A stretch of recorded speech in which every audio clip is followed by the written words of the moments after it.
Namaskaram all, welcome to Swad's Kitchen. Today let's see how to make masala peanuts.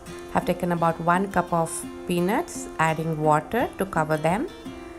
Now strain them through the strainer. This is just to make them wet. We are not going to soak them.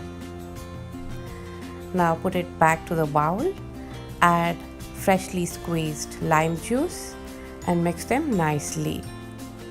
After mixing them nicely, we will keep it aside and we'll start mixing the dry mixes.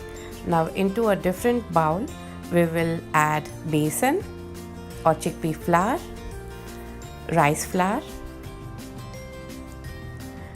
garam masala, chili powder as per your taste, salt and a bit of roasted jeera powder.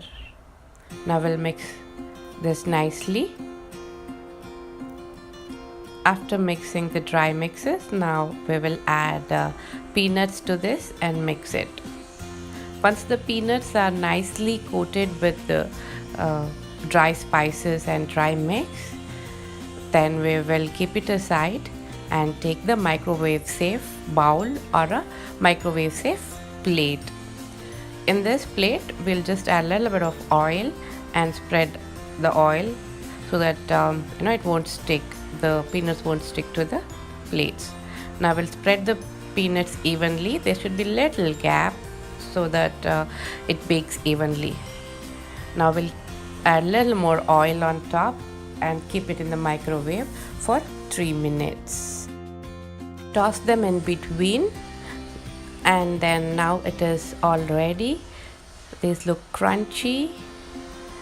These peanuts, you can store them. Before storing, you can just add a little bit of chaat masala and then mix them nicely and store them in an airtight container. It will be good for at least a month. With less oil, you can make a very good masala peanuts in microwave. If you like this video, please hit the subscribe button and please also hit the like button and share this video. Thank you.